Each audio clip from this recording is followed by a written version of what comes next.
Anthony Mackie. Chances are, if you watch my content, you probably know the name. If not, he's the guy who played the Falcon in the MCU, and after the events of a recent TV series on Disney+, The Falcon and the Winter Soldier is now the current holder of the mantle of Captain America in the MCU, and will be going forward. Now, I wanted to wait till some of the reactionary stuff died down before I made a video about this. So this is, a few days old, this news. So if you're going to go, oh, you're a bit late to the party on this one, well, forget it. I'm deliberately late to the party because I wanted to let it die down so people were less flustered about it. So we could have perhaps a more calm talk about the possibility that Mackie, Captain America, might be a bit of an idiot, certainly ignorant, a bit of an idiot, possibly even pretty homophobic. Hello again, I am Blunty, and comment section is going to be interesting on this one, I'm sure. So over the weekend, Anthony Mackie drew a bunch of backlash for something he said in an interview. I believe the original source was a podcast with Variety. I've only read the transcripted version of the discussion, but he said some really weird stuff you'd think he would have a better context for regarding gay representation in the MCU. So it starts with him being asked about how he felt, basically, about people slashing or slash-ficking or romantically linking in their mind's canon Bucky and Sam in the Falcon and the Winter Soldier show, where they had sort of an awkward bromance thing. The relationship developed from something very confrontational to something very, supportive and teamwork, hooray. Pretty standard character development stuff for a couple of characters who are on the same side, but don't like each other, and then they get a whole show or a whole movie together, and by the end of the movie, well, they're buddy-buddy. It's classic buddy cop stuff. Hardly breaking any new territory there. But a lot of the fans, and queer fans in particular, of course, looked at this show and started imagining, well, is there romantic tension here between Sam and Bucky? And ooh, isn't that titillating? Isn't that nice? Isn't that a nice thing to be on screen? What if they were gay together? But when Anthony was asked about how he felt about fans just sort of headcanoning this stuff for their own purposes, he said some really weird things. So many things are twisted and convoluted. There are so many things that people latch onto with their own devices to make themselves relevant and rational. The idea of two guys being friends and loving each other in 2021 is a problem because of the exploitation of the homosexuality. It used to be guys could be friends, we can hang out. It was cool. You could always meet your friends at a bar. You can't do that anymore because something as pure and beautiful as homosexuality has been exploited by people who are trying to rationalize themselves. So something that's always been very important to me is showing a sensitive masculine figure. There's nothing more masculine than being a superhero and flying around and beating people up.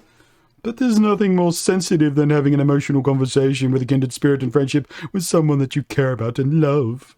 Firstly, he called homosexuality pure and beautiful. Taking something as pure and beautiful as homosexuality and exploiting it is I'm not up for that. Calling homosexuality pure and beautiful is kind of waving the flag, saying, oh, I know people are going to call me homophobic for saying this, but I'm not really homophobic. I think being gay is pure and beautiful. It's not any more pure and beautiful than being heterosexual because it's just a thing. A dude who likes another dude instead of a dude who likes a girl, or a girl who likes another girl. You know the drill. I'm sure you know what homosexuality is. I don't have to explain it for you. Do I? Well, I think Anthony Mackie might need it explained to him because it's not pure and beautiful. It's just an thing that people is or isn't. You would always meet your friends at a bar, but you can't do that anymore because something as pure and beautiful as homosexuality has been exploited by people who are trying to rationalize themselves. So what he's actually saying here is any show of, man-on-man affection, whether it be hetero or homo in nature, whether it be erotic or just bromantic or friendly or whatever term you want to use, you can't do that anymore, especially on screen, because as soon as you do that, people think that character is gay and they're exploiting the concept of homosexuality to validate themselves. So he's saying the gay people out there who want to see gay representation on screen and haven't been able to find it, imagining these two heterosexual characters who have only ever been represented as heterosexual. We know we've seen them sort of flirt with girls and stuff, so they must be heterosexual. Imagining them to as a gay couple is just exploiting the situation to make yourself feel valid. Yeah, Anthony, that's exactly what it is. You know why people have to exploit situations like that to make themselves feel valid? Because there is no other representation on screen, you daffy nitwit. Anthony Mackie, if by chance someone shows you this video, I have a question for you. What other healthy gay representation in the entirety of the MCU, which is over a decade old now, 23 movies, a few different TV shows, what other healthy representation is there for someone out there who is interested in seeing a representation of homosexual romantic, love? What else are they going to latch onto in the MCU? I'll give you a minute to think about it.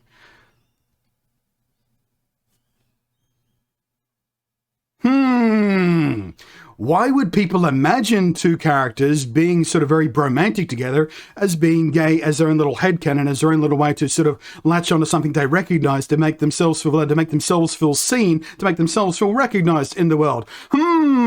This is only, it's even more stupid when you consider one of the core concepts of Falcon and the Winter Soldier, the show, was black representation. They had it was pretty heavy-handed at times with the cop thing, but the whole point, and he had a whole big speech at the end of the show about how difficult it would be to be accepted as a black Captain America because there's still lots of racists out there, and it's important for him to stand up. He knows that everybody out there is going to reject him, and he can feel the eyes on him, and he knows that people are going to hate him for taking up the mantle of Captain America, but he has to do it because he has to be representation.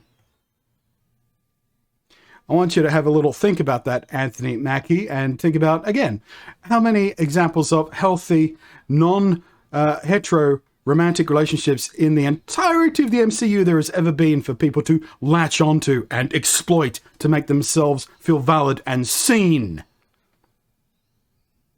The number is 0. If you're bad at math, the number is 0. There has been a bit of queer baiting here and there, never really proper representation. There was a whole thing with Valkyrie from the Thor side of things. She's apparently going to be represented as queer in the next film going forward. There's another character they're bringing in for the Madness in the Multiverse thing, and in the comics, she is queer.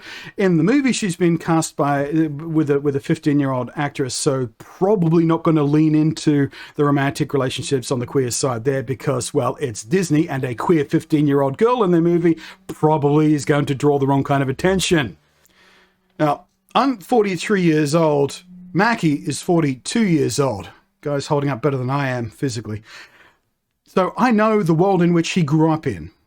I mean, he grew up in New Orleans. I grew up in Hobart, Tasmania. Very different culturally, I know, but I know the kind of media that was around. I know how masculinity was treated, was expected around those times. And, close male friendships, particularly physically close, think back to shows in the 90s, sitcoms and stuff, when you see two women who are friends hug each other, they greet each other. That's a gentle, nice hug, a little bit of rub on the back maybe. When you see two men greet each other in, films and TVs from the 90s and such, you always see the same thing. It's always some big brrr and fierce handshake, or if they do hug, it's always a big strunk, boom, boom, boom, boom, slap on the back kind of hug, because it has to be big and masculine and not tender and sweet at all, because that's how deep homophobia ran, because you couldn't show two men being gentle towards one another, because that's not what real men do. So I know a lot of this is internalized in Mackie, as it was in me. I have managed to grow past pretty much all of it through some very deliberate efforts and choices I've made to self-educate and be more open to that myself, even though I don't, the hugs are a thing for me because I'm autistic, but there's a whole different kettle of fish from the, internalized homophobia and toxic masculinity thing. So, I'm familiar with at least some of what he grew up internalizing as far as the way two men should be towards each other. And he seems like he's trying to get there, because he's like, oh no, it used to be you could hang out with your mates and not be seen as gay. Missing the point, Mackie. Missing the point. If you're afraid to be friendly towards your other heterosexual mates, that's still homophobia, even if you think out loud saying homophobia is beautiful and delicate and joyous and something just a whole gold light. You know, you're saying the words, but you're not feeling the words, Mackie. You don't believe it. You are, deep down inside, still internalizing a lot of toxic masculinity and a lot of homophobia. Oh, in cut with a slight wardrobe change because I'm recording this later the same day after I've changed out of the, what was I wearing? I was the flanny. I was wearing the flanny before. Wearing the dirty V-neck right now. I just wanted to also cut in here and say, you know, Mackie also said a thing about superheroes being masculine. There's nothing more masculine than superhero. I feel like some of his female co-stars might have something to say about that. Also, no, that's, you know, the classic punch everything that is a problem thing is toxic masculinity, really. I mean, it's wonderful on screen, and sometimes violence is the answer, I guess. But to inherently sort of wrap up being an superhero, being super powerful and ultra masculine as masculinity, bit of a problem there as well. But we might unpack that in an entirely different video. Just wanted to cut in and say, yeah, I noticed you said that too, but let's focus on the other thing for this video. But yeah, for Anthony Mackie to be out there saying, oh, it's really stupid how people latch onto straight characters and imagine them as gay just so they can exploit it to feel validated, coming from a black man playing Captain America. And the, you know, a huge chunk of his character arc in the second half of that fucking show was all about how that would be reacted to and how little representation there is actually out there. This is why representation matters. If you've managed to miss the point here, I've talked about this before, this is why representation matters. This is why when people complain about it being shoved down their throat, what they mean is they're not used to seeing it and just it being there. They feel like it's being forced because for a long time now it has been suppressed and hidden and buried. It's not being forced.